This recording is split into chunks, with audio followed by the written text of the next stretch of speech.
नमस्कार, IBC 24 देख रहे हैं आप। मैं हूं आपके साथ विजय कुमार पंड्या। मध्य प्रदेश की बात में आप सभी का स्वागत है। ओबीसी आरक्षण पर सुप्रीम कोर्ट की टिप्पणी के बाद एमपी में पंचायत चुनाव को लेकर जारी सस्पेंस पर विराम लग गया है।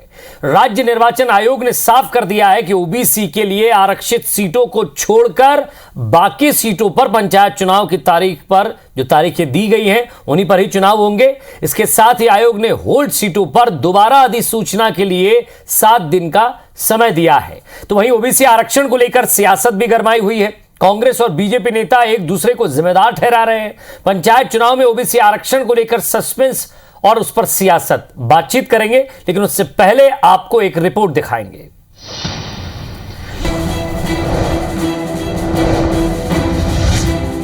मध्य प्रदेश में पंचायत चुनाव के रद्द होने की अटकलों पर विराम लग गया है। राज्य निर्वाचन आयोग ने यह साफ कर दिया है कि मध्य प्रदेश के पंचायत चुनाव अपने एक कार्यक्रम के मुताबिक होंगे।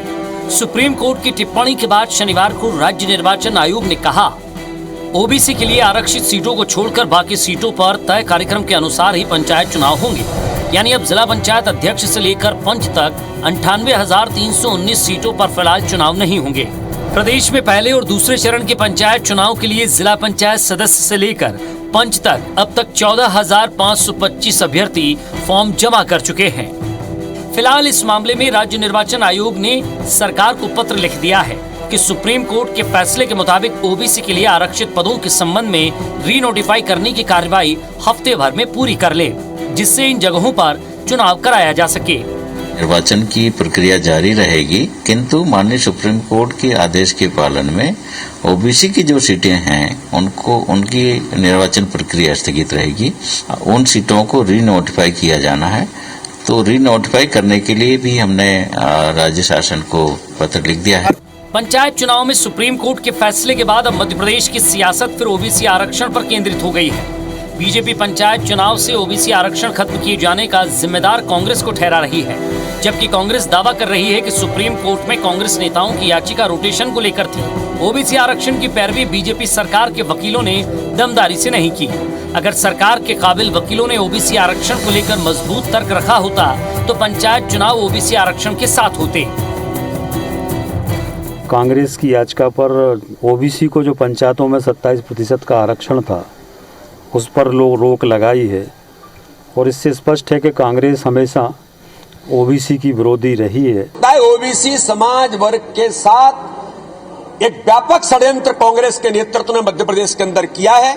ओबीसी अन्य पिछड़े वर्ग को जो आरक्षण है पंच सरपंच जनपद जिले में उसका विरोध किया और अन्य पिछड़े वर्ग का हक छीनने का काम कांग्रेस ने किया। इसकी हम घोर निंदा करते हैं। भारतीय जनता पार्टी ने सही तरीके से कोर्ट में मध्य प्रदेश का केस पेश नहीं किया और पिछड़ी जाति ओबीसी का आरक्षण जो समाप्त किया, हम इसका कड़ा विरोध करते हैं। और नए रोटेशन में आरक्षण के हिसाब से पंचायत चुनाव कराने का निर्णय ली होती तो आज ये स्थिति पैदा नहीं होती।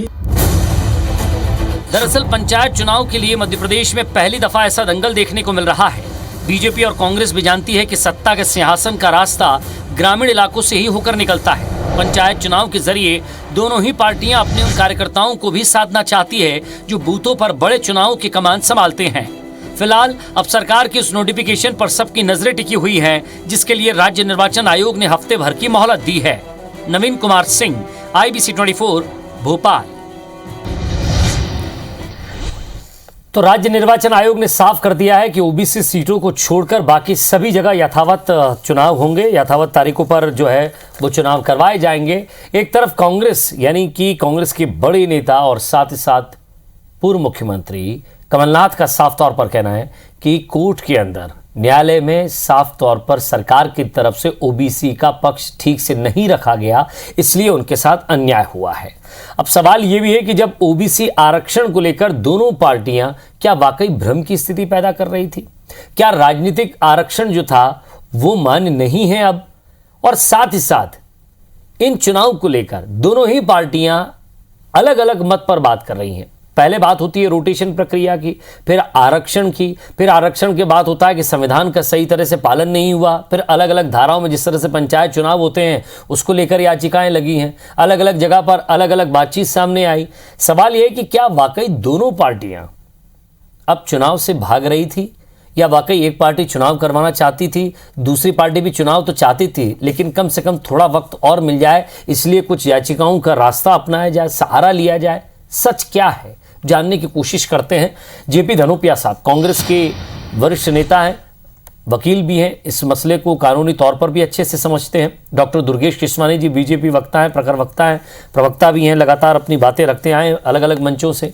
मैं सबसे पहले जेपी धनोपिया साहब आपसे जानना चाहता हूं, कांग्रेस का स्टैंड क्या है? जरा जो दर्शक देखना चाहते हैं वो ये समझ जाए कि क्या बात ओबीसी आरक्षण की है, परिसीमन की है, क्या चाहती है कांग्रेस? देखिए विजय जी, नगरीय निकाय के चुनाव का जो हश्र है आपके सामने है कि माननीय उच्च न्यायालय से स्थगन कराकर उन चुनावों को टाल दिया गया। मध्य प्रदेश की भारतीय जनता पार्टी की सरकार चुनाव कराने की स्थिति में नहीं थी, क्योंकि मध्य प्रदेश के हालात बहुत बिगड़े हुए हैं और जो स्थिति है कोरोना की है, भ्रष्टाचार की है, बिजली की, पानी की, सड़कों की, ग्रामीण विकास की, सारी बातों को देखते हुए हालात ये थे कि चुनाव कराने से बच रहे थे।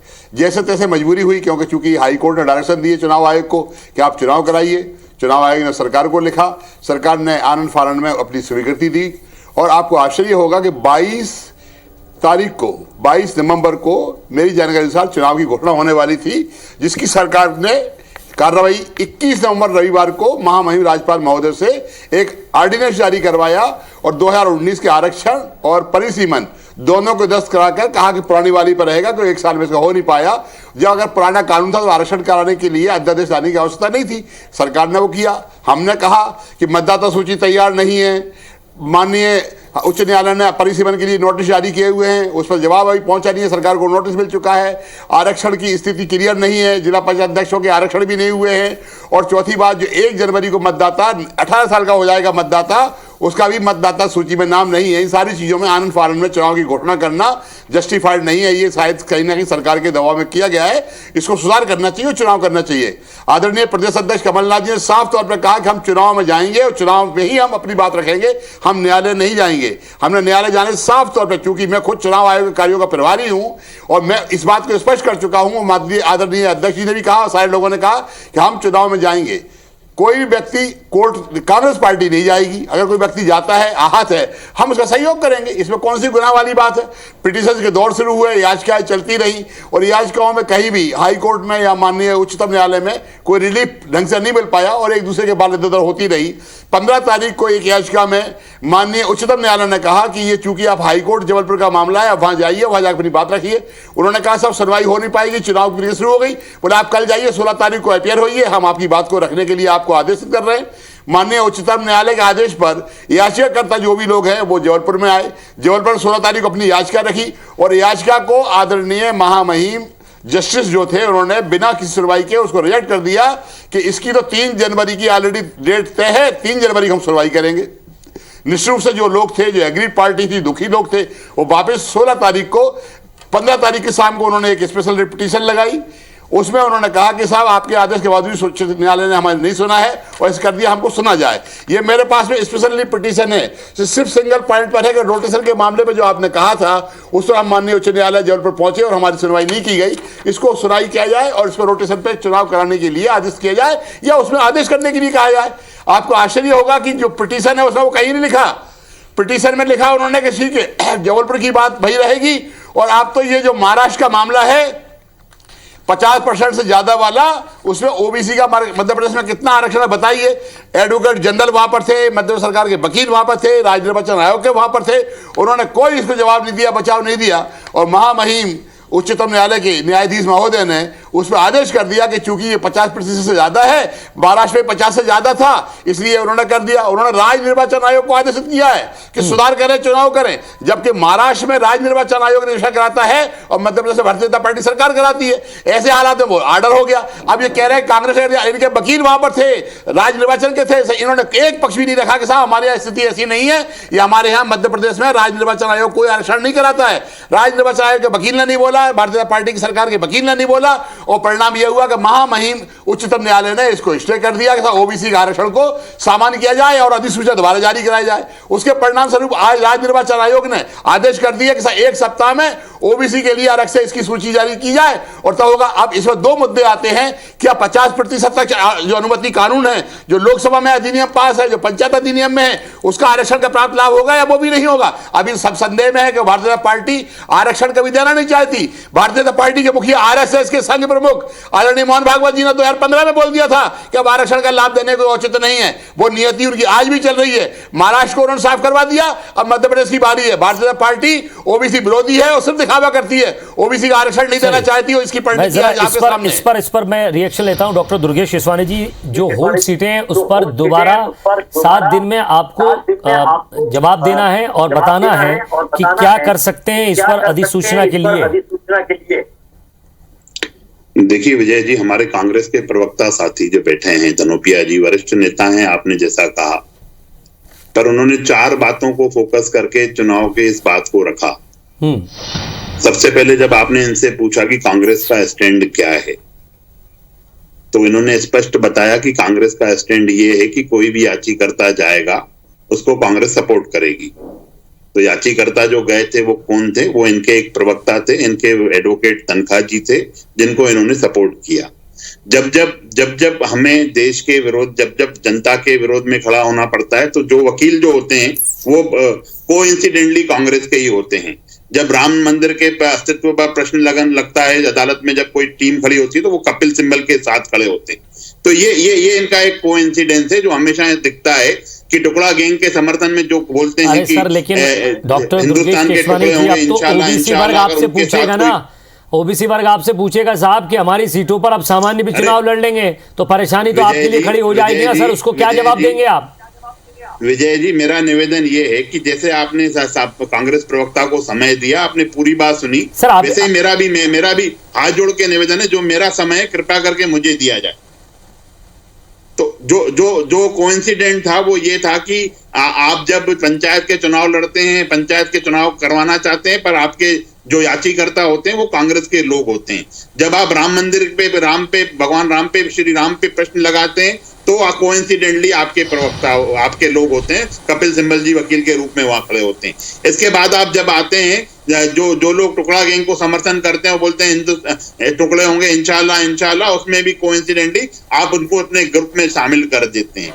तो ये ऐसे कैसे कोइंसिडेंस हैं? सेना को जब मनोबल बढ़ाने की बात होती है तो प्रश्न चिन्ह लगाने वाले कोइंसिडेंटली कांग्रेस ही होते हैं। जब राम मंदिर के भूमि पूजन का समय निकलता है, उस पे प्रश्न चिन्ह लगाने वाले भी कोइंसिडेंटली दिग्विजय सिंह जी होते हैं। तो मुझे लगता है कि ये कोइंसिडेंट कांग्रेस के साथ बड़ा ही काम कर रहा है। जब बातें जो करनी होती हैं, अगर आपको चुनाव में जाना था तो फिर अदालत जाने की जरूरत क्या थी आपके याचिकाकर्ताओं को? क्यों भयभीत थे आप? और अभी आप बयान दे रहे हैं यहाँ पे बैठ के, कमलनाथ जी चाहते थे चुनाव हो जाए। अरे कमलनाथ जी, आप 28 उपचुनाव हार गए, आपको जनता ने नकार दिया। आप 3-4 उपचुनाव हार गए, उसमें आपको जनता ने नकार दिया, और प्रवक्ता यहाँ बोल रहे हैं कि कमलनाथ जी चुनाव में जाना चाहते थे। ये और तीसरा इन्होंने धनोपिया जी ने जो बात की, ये कह रहे हैं कि भ्रष्टाचार है मध्य प्रदेश में। अरे भ्रष्टाचार है, आप अदालत में क्यों नहीं जाते हैं? क्यों नहीं आप याचिकाएं लगाते हैं जैसे अभी लगा रहे हैं? उन चीजों में आपको भ्रष्टाचार दिख रहा है, कोरोना का वो काल दिख रहा है, आपको सब चीजें दिख रही हैं। आप सिर्फ और सिर्फ चुनाव से भागना चाहते हैं। ये भागने के ही वो परिणाम है कि आपने ओबीसी को जो अभी जो चुनाव में जो ये पंचायत चुनाव नहीं कराना चाह रहे थे आप, ये उसका ही परिणाम है। और उसके बाद भी आप आ जाइए विजय जी, जब ये वक्त बदलाव के साथ मध्य प्रदेश में आसीन हुए थे, तो जब लोकसभा के चुनाव थे, तब कमलनाथ जी ने 27% आरक्षण का शिबूका छोड़ा था कि उनके आधार पे वो लोग फिर वापसी सांसदों की जो संसदीय जो लोग हैं वो चुनाव जीत जाएंगे। पर प्रदेश की जनता ने इनको वहां पे भी आईना दिखा दिया। 29 में से 28 चुनाव हमारी भारतीय जनता पार्टी के लोग जीते। अरे आप जनता की अदालत में तो जाइए, आप हाई कोर्ट का दरवाजा खटखटा रहे हैं, आप सुप्रीम कोर्ट का दरवाजा खटखटा रहे हैं, आप सेशन कोर्टों का दरवाजा खटखटा रहे हैं। अरे मेरे भैया, लोकतंत्र में अगर कोई अदालत है तो वो जनता की अदालत है। उस जनता की अदालत में जाइए, उसका दरवाजा खटखटाइए, उसके दुख में, उसके तकलीफ में, उसके दर्द में आप खड़े होंगे तो ही आपको पता पड़ेगा कि जनता आपको कैसे आशीर्वाद देती है। यही कारण है आप जनता के बीच में नहीं रहते, इसीलिए आप अदालतों के दरवाजे के पीछे बैकडोर एंट्री के माध्यम से ये सब चीजें कराना चाहते हैं। अरे आपको लग रहा था ओबीसी आरक्षण पे इन बिंदुओं पे लेकर आपको क्यों आपको जब चुनाव ही फेस करने थे, आप चाहते थे, आपकी मंशा थी, तो आपने चुनाव क्यों नहीं होने दिए? चलिए, आपने अपना पक्ष रख दिया। जेपी धनोपिया साहब, ओबीसी आयोग आप संभाल चुके हैं इस पद को, इस पद पर रह चुके हैं कांग्रेस सरकार में।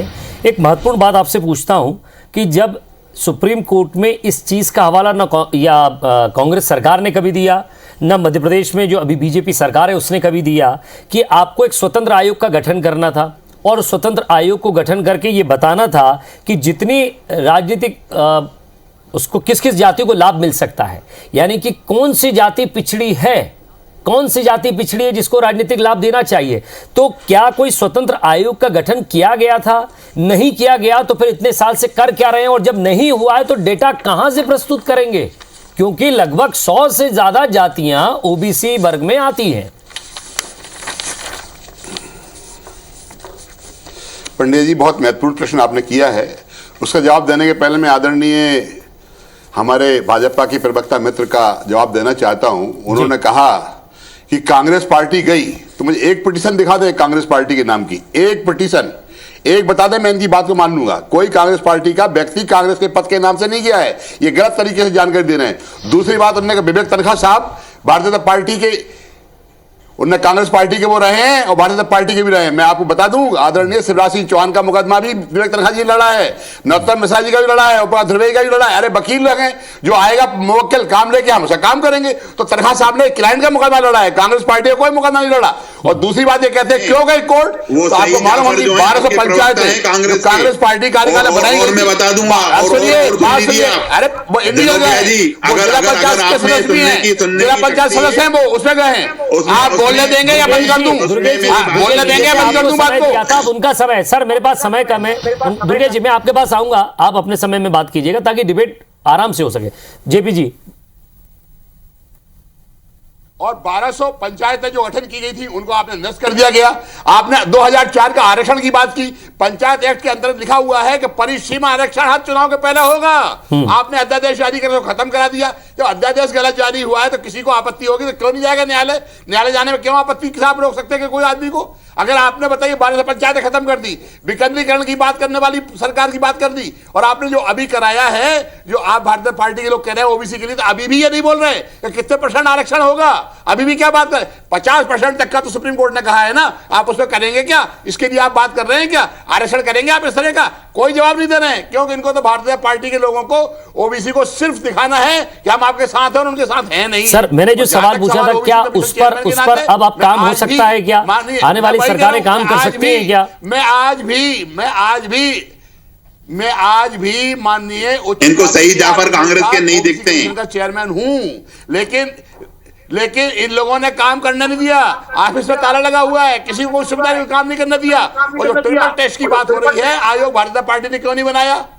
इन्होंने इसके लिए किसी को जाति को 50% का आरक्षण है उसको ज्यादा क्यों होने दिया? ये सारे काम इनके किए ना, ये तो इन्होंने कराया हुआ है। तो भारतीय पार्टी के लोग चलिए जवाब दीजिएगा दुर्गेश केसवानी जी, जब आपकी सरकार रही है, जब आपकी सरकार इतने सालों तक रही है, तो कोई स्वतंत्र आयोग का गठन करके किस जाति को वाकई राजनीतिक आरक्षण की जरूरत है यह कंफर्म क्यों नहीं किया गया? यही जवाब सुप्रीम कोर्ट में नहीं दे पाए, इसलिए ओबीसी आरक्षण रद्द हुआ।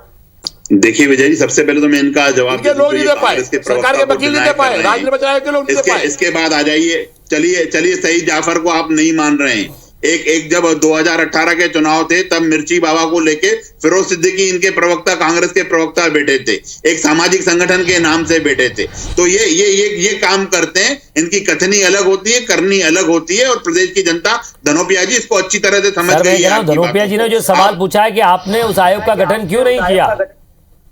अरे उस आयोग को अगर संवैधानिक मान्यता देने का कोई काम किया तो हमारी सरकारों ने किया। ये सिर्फ और सिर्फ मगरमच्छ के आंसू बहाते हुए नजर आते हैं, ये सिर्फ झूठ बोलते हुए नजर आते हैं विजय जी। अभी भी ये झूठ बोलने की उसमें दिशा में बढ़ रहे हैं। अरे आपको चुनाव में जाना नहीं था तो आप उस अपने लोगों को आपने उसमें खड़ा कर दिया। कमलनाथ जी को आपने बुलवा, ये अगर झूठ बोल रहे हैं और अगर आप सच से, मैं एक बात आपसे पूछता हूं कि अगर आप वाकई कानूनी तरीके से चुनाव लड़ रहे होते तो क्या न्यायालय आपको रोकता? जो जानकारी आपने चुनाव आयोग को दी है, जो फीडबैक वहां दिया, जो डेटा वहां दिया, अगर वो सही होता तो क्या ओबीसी आरक्षण पर जिस तरह से चुनाव हो रहे थे वो उस पर चुनाव कैंसिल होते? देखिए विजय जी, आज अगर हमारे मुख्यमंत्री हैं वो ओबीसी के बड़े चेहरे हैं, अनेक नेता, हम सबका साथ, सबका विकास, सबका विश्वास और सबके प्रयास को लेकर। एक लास्ट सवाल जेपी धनोपिया साहब आपसे करना चाह रहा हूं, क्या कांग्रेस चुनाव रद्द करवाना चाहती है? हम सर्वांगीण, ये पूर्व में भी आप देखेंगे विजय जी। बिल्कुल नहीं, हम चुनाव में जाना चाहते हैं, हम चुनाव में जा रहे हैं। हमने भारतीय जनता पार्टी से पहले कांग्रेस की चुनाव समन्वय समिति का गठन किया, हमारी मीटिंग हुई, हमारे उद्देश्य और काम साफ है।